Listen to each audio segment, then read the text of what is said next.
Herkese merhaba, os apuesto a que usáis unas cuantas cosas en vuestro día a día que no tenéis ni idea de que las tenemos gracias a los turcos, ya sea porque son originarias de ese país, porque llegaron a Europa a través de ellos o porque son sus inspiradores. Y por tanto, este vídeo me va a servir para reivindicar su presencia en el mundo, porque muchas veces utilizamos cosas o creemos que el origen de algunas cosas es en un país concreto y no tiene en absoluto nada que ver con eso. Y en los casos que os voy a mencionar a continuación, estoy segura de que os sorprende de que su verdadero origen en realidad sea turco o gracias a los turcos. Así que si queréis averiguar qué cosas tenemos en el mundo gracias a los turcos, pues os tendréis que quedar a ver este vídeo. 1. El yogur. Seguramente que la mayoría de vosotros no sabía que el yogur nos viene de los turcos. Aunque igual esté creando un poco de polémica con esta frase, sobre todo con los griegos, tengo que deciros que efectivamente el yogur no es griego, sino que es turco. Incluso la misma palabra yogur viene de la palabra turca. Pero esto para algunos de vosotros no debería ser nuevo porque ya os lo conté hace muchos años en un vídeo cuando os intentaba convencer de que hablábamos turco sin saberlo. En realidad la obtención del yogur nació de una forma muy natural. Los turcos antiguos, como pueblos nómadas que eran, solían transportar la leche fresca que obtenían en recipientes de piel de animal. Entonces esto, unido con el calor y con el movimiento del caballo, pues hacía que fermentara y acabara convirtiéndose en la masa que hoy conocemos como yogur.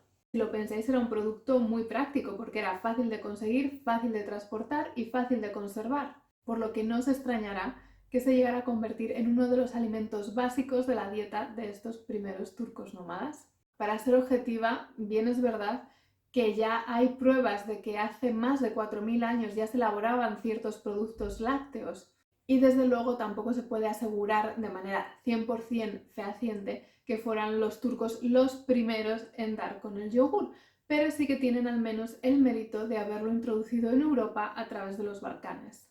Y fue ya a partir del siglo XX cuando se empezaron a conocer las propiedades que tienen los yogures y a popularizarse de manera más extendida por toda Europa.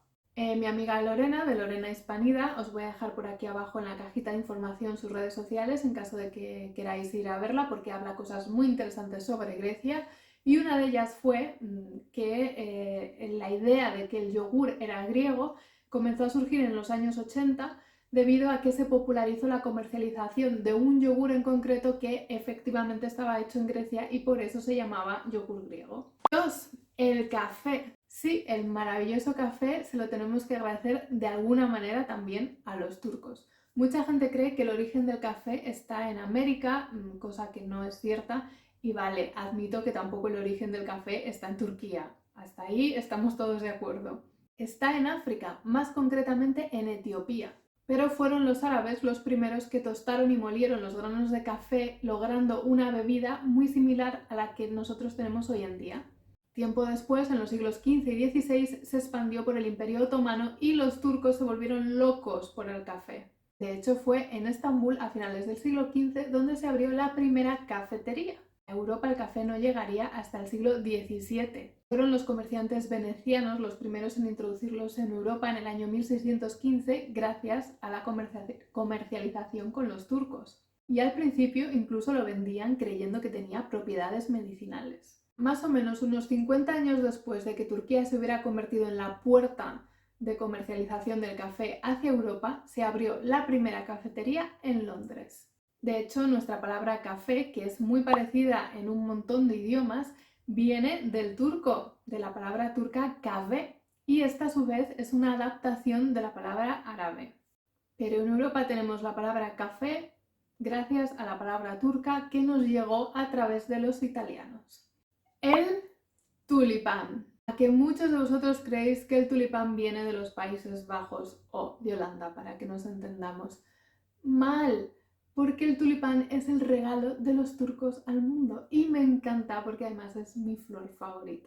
Ya he hecho un vídeo al respecto, así que no me voy a extender mucho sobre este tema. Si os interesa y queréis entender el porqué de la confusión y cuál es el origen verdadero de los tulipanes, pues id a ver este vídeo que está apareciendo aquí en pantalla, que además es uno de los vídeos que más me ha gustado hacer y que más he disfrutado.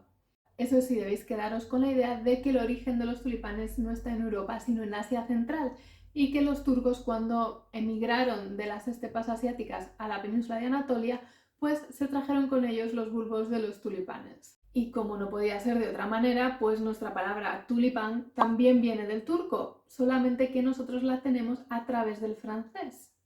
Pero curiosamente no es la palabra turca para tulipán, que es lale, sino que es la palabra turca para turbante, que es tulbent.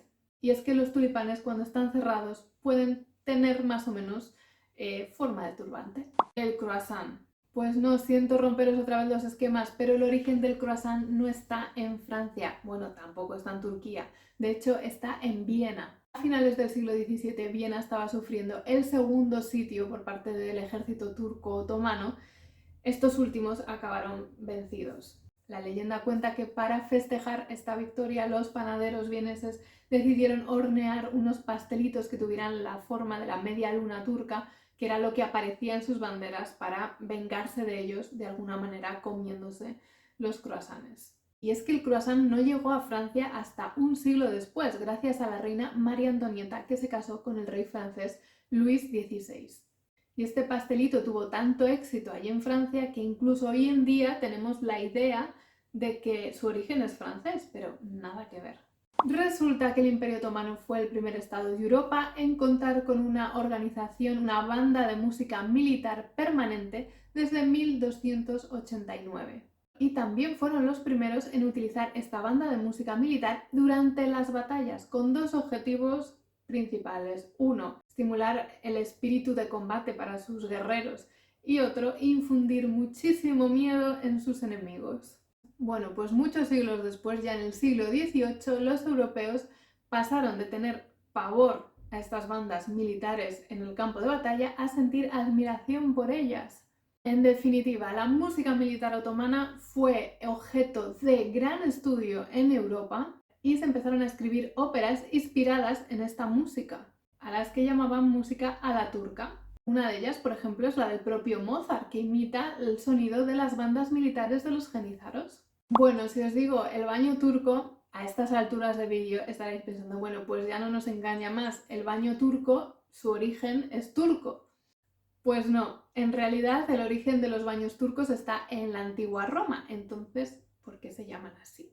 Los baños romanos tenían un papel fundamental en la sociedad de la época y básicamente consistían en habitaciones diferentes en donde había agua caliente, agua templada, agua fría, incluso a veces también baños de vapor. Parece ser que esta costumbre perduró durante el Imperio Bizantino y después fue heredada por los turcos. Tenéis que pensar que esta costumbre a priori pues no estaría dentro de la cultura de los turcos nómadas que venían de las estepas asiáticas, porque ellos se bañarían en ríos, en donde podían, porque eran nómadas, lógicamente. Pero como cuando llegaron a la península de Anatolia, pues adoptaron esta costumbre, ya para el siglo XV la habían interiorizado en su cultura y la habían modificado y adaptado. Por ejemplo, habían cambiado algunas cosas, habían construido estas salas de baño cerca de las mezquitas, pues para lavarse el cuerpo y el alma antes de entrar a rezar. Pero entonces, ¿qué pasó en Europa? Bueno, pues que esta costumbre se perdió, se olvidó totalmente durante unos cuantos siglos. Y ya en el siglo XVIII esto de bañarse volvió a tener mucha popularidad en Occidente, en Europa, gracias a los viajeros que iban al Imperio Otomano y luego lo introducían otra vez en Europa. Y de ahí que lo renombraran como baños turcos. Y como me siento generosa y no me apetece todavía terminar el vídeo, os voy a hablar de algunas cosas que creemos que son turcas, pero que en realidad pues no lo son. La piedra preciosa turquesa, que de hecho recibe el nombre por Turquía. Es una traducción literal del nombre en francés, pero que de hecho es fruto de una confusión porque no existen yacimientos de piedra turquesa en Turquía. De hecho es una piedra que ya desde la antigüedad es muy conocida. Sus primeras extracciones se remontan al antiguo Egipto, hace unos 5000 años, en la península del Sinaí, y desde siempre a esta piedra se le atribuyeron muchísimas propiedades, como por ejemplo proteger contra la picadura de algunos animales o infundir valor en la batalla. Sin embargo, durante al menos 2000 años la región de Persia se ha mantenido como la fuente principal que proporciona esta piedra al mundo. El uso de la turquesa ha estado extendido en lugares como la India, la Ruta de la Seda y también los pueblos mongoles. Incluso en las culturas indoamericanas también se utilizaba para fabricar sus joyas o sus elementos rituales. Plinio el Viejo la llamaba calaina, del griego kalalizos, que significa piedra bonita. Pero ya en el siglo XIII empezó a denominarse por los franceses piedra turca, debido a que los primeros ejemplares de esta piedra llegaron a Europa a través de las caravanas de la seda que cruzaban Turquía. La verdad es que nosotros lo llamamos ojo turco, pero su origen no está nada claro, aunque sí parece estar en la zona del Mediterráneo. Seamos sinceros, la creencia de que existe mal de ojo, que es para lo que sirve ese amuleto, para evitarlo, es muy antigua. Ya sabemos de hecho que existía en Mesopotamia y el Antiguo Egipto. Véase, por ejemplo, el ojo de Horus, que tengo aquí atrás a Horus.